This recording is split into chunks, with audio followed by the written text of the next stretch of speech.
이처럼 기후변화, 나아가 기후위기로 인한 극한의 기상 상황은 이미 일상이 돼버린 느낌인데요.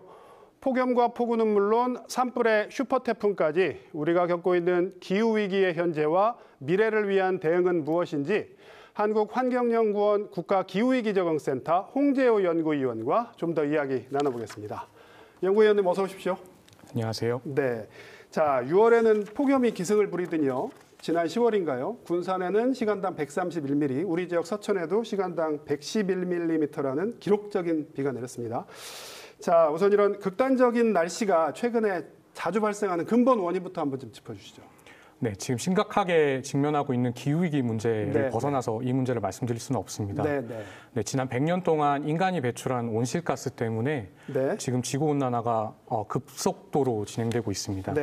기후변화에 관한 정부 간 협의체인 IPCC가 내놓은 평가에 따르면 지금 현재 온난화 수준이 벌써 산업혁명 이래 1.1도씨에 도달했다고 하고요. 작년만 평가해 보니까 이미 1.5도씨에 육박한 결과가 나오더라고요. 그러니까 이렇게 지구가 뜨거워지다 보니까 앵커께서 말씀하신 극한 기후 현상이 더 빈번하게, 더 강하게 발생할 수 있는 환경이 되어버렸습니다. 사실 지구과학을 잘 모르는 입장에서는 1.1도, 1.5도 높아지는 거, 뭐 1, 2도 높아지는 거, 그거 별거 아니지 않을까? 이런 생각할 수 있는데 그게 많은 영향을 주는 겁니까? 네, 온실가스 농도로 예를 들면 지난 80만 년 동안 관측되지 못했던 고농도를 기록하고 있습니다. 이미 이산화탄소 농도 같은 경우에 430ppm에 육박하고 있고요. 이를 바탕으로 뜨거워지고 있는 속도를 말씀드리면 과거에 알려져 있는 온난화 속도보다 지금 100년간 1.1도씨 정도가 거의 10배 이상 20배 가까운 속도라고 말씀드릴 수 있겠습니다. 정말 이례적인 속도입니다. 뜨거워지는 정도가 매우 빠르다.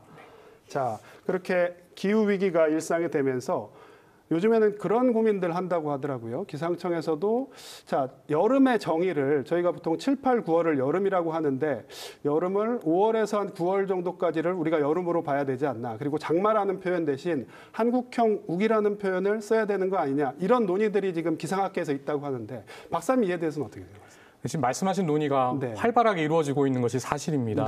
우리가 전통적으로 생각하던 장마철, 그리고 전통적으로 생각하던 뭐 봄가뭄철, 산불위험 시기, 뭐 홍수기와 갈수기 이런 시기가 무색할 정도로 우리가 계절을 어기는 극한 기후 현상이 발생하다 보니까 지금 말씀하신 논의들이 진행되고 있는 것은 사실인데요.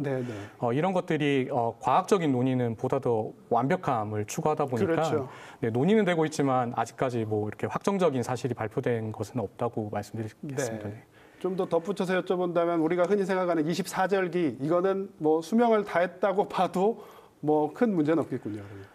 평균적인 변화는 뭐 24절기 따라가겠지만 지금 현재는 그 평균에서 벗어난 극단적인 현상들이 너무 빈번하게 강하게 발생하고 있다고 말씀드릴 수 있겠습니다.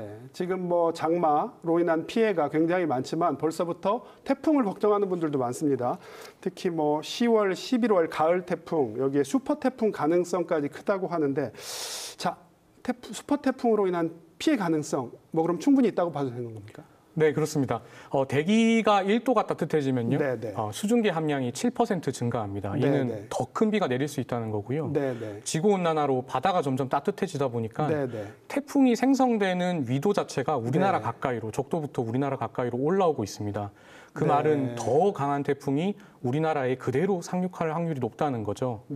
뭐 정확하게 예측은 할 수 없겠지만 말씀하신 슈퍼 태풍의 확률 분명히 높다고 할 수 있겠습니다. 보통 태풍이라 그러면 적도 부근에서부터 올라오면서 에너지를 모으잖아요. 그게 이제 한반도 주위에서 생길 가능성이 크다. 맞습니다. 그럼 더 피해가 커지는 겁니까? 아무래도 우리나라에 도달했을 때는 이미 태풍이 조금 약화되면서 이렇게 동쪽으로 꺾여나가는 현상이 있는데 그 이전에 이제 강한 건강하고 젊은 태풍이 우리나라에 상륙해버리면 더 큰 피해, 풍수해가 발생할 수 있습니다. 세력이 약해지기 전에 전성기의 태풍이 올 수 있다. 그렇습니다. 자, 그럼 지금 같은 온난화가 계속 된다면 태풍 이외에 저희가 좀 예측하고 대비해야 될 기상 이변, 기상 변화 이런 것들은 어떤 것들이 있을까요? 기후변화로 피해가 발생하는 측면을 두 가지로 설명드리고 싶습니다. 하나는 온난화에 따라서 장기적으로 서서히 변화하는 피해들인데요. 예를 들어 우리나라는 지난 100년 동안 여름이 20일 길어지고 겨울은 반대로 20일 짧아졌습니다. 이렇게 계절 길이가 바뀌게 되면 생태계의 건강이 급속도로 악화가 되고요. 따라서 뭐 생태계 파괴뿐만이 아니라 이제 농수산이나 임업과 같이 1차 산업에 종사하는 분들이 생계에 큰 타격을 입게 됩니다. 네. 이게 이제 첫 번째 측면이고요. 네. 두 번째 측면은 앞서 말씀드렸듯 단기간에 큰 피해를 발생시키는 네. 극한 기후 현상이 더 빈번하고 강하게 발생할 수 있다는 네. 겁니다. 뭐 지금 충청권에 발생한 폭우뿐만이 아니라 네. 가뭄 그리고 폭염과 한파 같은 것들이 네. 동시에 동시다발적으로 이제 발생할 수가 있겠습니다. 네. 이런 측면에서 우리가 대응할 필요가 있겠습니다. 네. 어떤 산업계 전반의 변화에 대해서도 우리가 대응을 해야 된다. 앞서 말씀해 주신 얘기는 그거 같고. 자, 그렇기 때문에 탄소 중립을 실천해야 한다는 목소리가 굉장히 높잖아요. 그렇다면 저희가 일상생활 속에서 실천할 수 있는 탄소 중립 어떤 것들이 있겠습니까? 네. 탄소 중립이라고 하면 우리가 네. 배출하는 온실가스 배출량을 줄이고 네. 또 반대로 식물들의 광합성을 증진시켜서 네. 흡수량을 늘리자는 그렇죠. 네, 네. 그런 의미입니다. 네. 네. 따라서 우리가 생활 속에서 이산화탄소 배출 또는 메테인 배출을 줄일 수 있는 거는 네. 우리가 쓰고 있는 에너지를 절약하는 것. 네. 이동하거나 조리하거나 네. 냉난방을 할 때 네. 최대한 에너지를 절약하는 것이 가장 네. 첫 번째 실천 방법이고요. 네. 네. 두 번째는 아무래도 자원 소비량을 줄이는 것입니다. 네. 네. 자원의 소비도 줄이지만 재활용을 늘려서 네. 자원의 재생 관점에서 예. 네, 생활 습관을 기를 필요가 있겠습니다. 네. 저희가 에어컨을 쌩쌩 트는 이 습관부터 좀 줄이는 게 맞는 것 같습니다. 오늘 말씀 여기까지 듣죠. 오늘 말씀 잘 들었습니다. 감사합니다. 고맙습니다.